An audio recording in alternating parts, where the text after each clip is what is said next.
All right, so picture this, okay? Before T-Rex, Yeah. before T-Rex was like a household name, Mm-hmm. before Jurassic Park ever like hit the big screen, Right. two guys were practically at war Oh. over dinosaur bones. Yeah? Can you imagine? That's It's wild. like we're stepping into the Wild West today, Yeah. but with fossils instead of those, gold nuggets. That's a great way to put it. It's true. This rivalry, it's known as the Bone Wars now. Right. It's not just some historical footnote. Yeah, It really shaped the entire field of paleontology. in America. In America, yeah. So we're talking about Othniel Charles Marsh Yes. and Edward Drinker Cope. You got it. And their discoveries, groundbreaking. But their methods. Oh, I bet. Yeah, let's just say the line between ambition and, skullduggery Right. got a little blurry. Yeah, a little blurry back then. So we're not talking about friendly competition. No. This was a real showdown. Totally. Yeah. To understand it, we need to get to know these guys. Ah, It seems like they came from completely different worlds. that's a key point. Marsh, believe it or not, started out on a poor farm. Dirt poor. But his life takes this crazy turn when his wealthy uncle, George Peabody, steps in. Peabody bankrolls Marsh's education at Yale and even helps establish Yale's Museum of Natural Sciences. Wow. So Marsh, he had prestigious connections, right? Mm. And serious funding behind him. Imagine having that kind of support starting out. Yeah. Wow. Now, Cope, on the other hand, born into wealth, but was more of a self-made scientist. I read that he published a paper on salamanders when he was just 18. That's right, yeah. He preferred hands-on learning to formal schooling and even refused military escorts on his expeditions because of his Quaker beliefs. Cope was a bit of a maverick. Yeah. Much more comfortable out in the field than in a lecture hall. Yeah. Brilliant, no doubt, but also known to be a bit quick-tempered, maybe even arrogant. Okay, so you got these two contrasting personalities, both brilliant, both obsessed with dinosaurs. I'm guessing this is where things start to heat up. You could say that. It all began with what seems like a friendly rivalry. They even named fossil discoveries after each other. Hey, this one's for you, buddy. But the turning point was a pretty major blunder on Cope's part. He was reconstructing a plesiosaur skeleton, but Let me guess, he got it wrong. he put the head on the tail. And of course, Marsh Oh, no. seized the opportunity to publicly humiliate him. Oh, that's rough. Big time. It was a blow to Cope's pride that he never forgot. Wow, that had to sting. And I bet Marsh never let him live that one down. Never. That incident, that was it. That set the stage for what became a cutthroat competition for fossils, fame, and, scientific recognition. And it wasn't long before their rivalry spilled out of the academic world and into the untamed American West, which, by the way, was becoming a hotbed for fossil discoveries at the time. So they literally went west to dig up dinosaurs. That sounds like something out of an adventure movie. Oh, it was. Picture these two, fueled by ego and ambition, racing across these vast landscapes, Yeah. trying to outdo each other at every turn. Now, they were both driven by a genuine thirst for knowledge. I truly believe that. But their rivalry, it turned what could have been a really collaborative scientific endeavor into something much more dramatic. So we're talking spying, sabotage, maybe even dynamite. All of that and more. It was a no-holds-barred battle for scientific supremacy. I mean, think about it. They were working in a time when dinosaurs were like a brand new scientific sensation. Every discovery had the potential to rewrite history, Absolutely. to rewrite the history books. So, okay, we've got these two brilliant but fiercely competitive paleontologists Yeah. racing across the American West, digging up dinosaurs, trying to outdo each other at every turn. What happens next? Well, this rivalry wasn't just, confined to dusty quarries and fossil beds. It went all the way to the halls of power in Washington, D.C., Oh, wow. where Marsh's connections and political savvy really came into play. Interesting. So he played the political game better than Cope. How did that work out for him? At the time, there were all these government-funded geological surveys Right. operating out west, and both Marsh and Cope relied on them for funding and resources. Yeah. But Marsh saw an opportunity, I think, Yeah. to consolidate his power and kind of cut Cope off at the knees. That sounds pretty ruthless. What did he do? He used his influence to lobby Congress to combine all those surveys into one national organization, Okay. the United States Geological Survey, or USGS. And to really drive the point home, he made sure that someone he had worked with before, a former head of one of the surveys, was appointed director. Smart. And then I bet Marsh snagged a key position for himself. Exactly. He became the official vertebrate paleontologist for the newly formed USGS. Oh, wow. It was a brilliant move. He essentially secured a government-funded monopoly on dinosaur hunting. Wow. Talk about a power play. So with Marsh at the helm of the USGS, what happened to Cope? Cope was already struggling financially, and he tried to recoup his losses with this risky investment in a silver mine. Illinois. And it backfired. He lost everything, and his scientific reputation, which was already under attack by Marsh, Yeah. suffered even more. So he was down, but not out.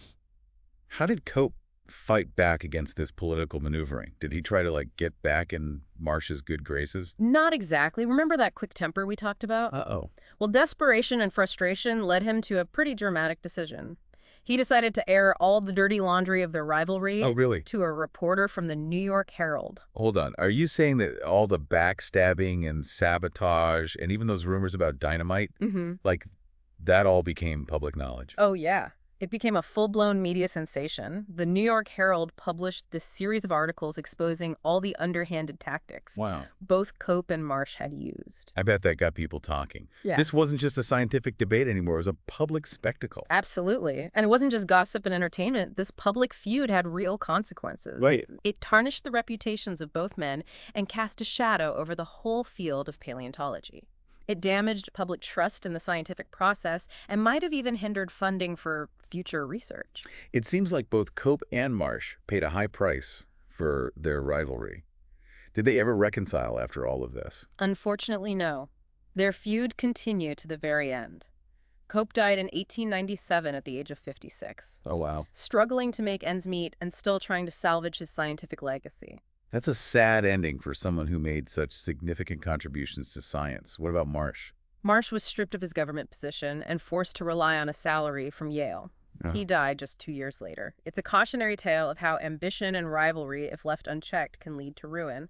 But despite all the drama and the damage their feud caused, we can't forget the incredible legacy they left behind. They discovered and named so many dinosaurs that are now household names. Yeah. Triceratops, Stegosaurus, Allosaurus. And Diplodocus, Brontosaurus, well, sort of. Wait, what do you mean sort of? Is there something about the Brontosaurus we should know? Oh, yes. That's another example of how their rivalry and Marsh's rush to publish led to some mix-ups. He actually named Brontosaurus based on a skeleton that already belonged to a dinosaur he had previously named Apatosaurus. Huh. It turns out the Brontosaurus was just a more complete Apatosaurus skeleton. So the Brontosaurus never really existed. Well, the name persists in popular culture, Right. but scientifically speaking, it's considered invalid. However, the fact that we're still talking about it today shows just how much their discoveries captured the public imagination. Even if some of those discoveries turned out to be misidentified, it seems like for all the bad blood, their rivalry also pushed them to make incredible scientific contributions. It makes me wonder what they could have achieved if they had worked together. That's a really interesting thought. Would they have accomplished more, made even more groundbreaking discoveries? Or was their rivalry in some strange way the very thing that fueled their extraordinary achievements? It's one of those great what-ifs of history, right? Yeah. But even with all the drama and the rivalry, their story's a powerful reminder that science is driven by human passion and ambition. And sometimes even a little healthy competition can push us to make those groundbreaking discoveries. The key, of course, is finding that balance between pushing boundaries and working together for the greater good. So we've got these two titans of paleontology, Cope and Marsh, locked in this epic rivalry. But it sounds like they both made major contributions to the field. Is there any way to say who came out on top? Well, if we're talking sheer numbers, Marsh takes the crown for dinosaur naming. Okay. He officially described 86 new species compared to Cope's still impressive 56. Wow, 86. He was a naming machine. But you mentioned earlier that Cope was like the publishing king, right? He was incredibly prolific. Over 1,200 scientific papers published in his lifetime. Wow. That's a record that still stands today. It seems that Cope, even with, some of his mistakes, was driven to document and share his findings with the world. So they both left a massive mark on the scientific record. But beyond just the numbers, what would you say are some of their most significant contributions to our understanding of dinosaurs in the prehistoric world? Marsh's work on horse evolution, for example, was groundbreaking. He unearthed the series of fossils that showed how horses evolved over millions of years, from small, multi-toed creatures to the large, single-hoofed animals we know today. This was crucial evidence for Darwin's theory of evolution. So he's finding these fossils that show this step-by-step process of evolution unfolding over time. That's amazing. Yeah. And I remember you mentioned that he was one of the first to see the link between dinosaurs and birds, which we take for granted now. Exactly. It's incredible to think how much these discoveries made over a century ago have shaped our understanding of life on Earth. What about Cope? What were like some of his key insights? Well, Cope was deeply fascinated by the patterns he observed in the fossil record. He developed a concept known as Cope's rule, Yeah. which suggests that animal lineages tend to increase in body size over evolutionary time. So basically animals get bigger over time. Can you give me like an example of that? Think about horses again. Hmm. Their ancestors were actually quite small, more like the size of dogs.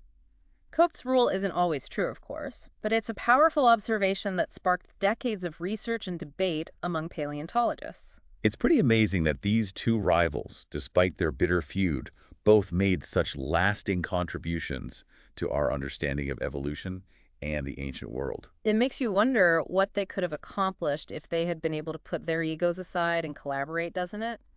Instead of constantly trying to outdo each other. Yeah. Imagine if they had combined their expertise and their resources. Who knows what mysteries they might have unlocked. It's one of those great what-ifs of history, right? Yeah. But even with all the drama and the rivalry, their story is a powerful reminder that science is driven by human passion and ambition. And sometimes even a little healthy competition can push us to make groundbreaking discoveries. The key, of course, is finding that balance between pushing boundaries and working together for the greater good. Well said. So the next time we stand in awe of a towering T-Rex skeleton in a museum, we can remember the two feuding paleontologists who in their own way brought those ancient giants back to life. They may not have always played nice, but their story reminds us that science is more than just facts and figures. It's a human endeavor, driven by curiosity, passion, and sometimes a little bit of ego. It really is. And it leaves us with a question to ponder. What if collaboration, not competition, was the driving force behind scientific discovery? What amazing things could we achieve if we all worked together to unlock the secrets of the universe?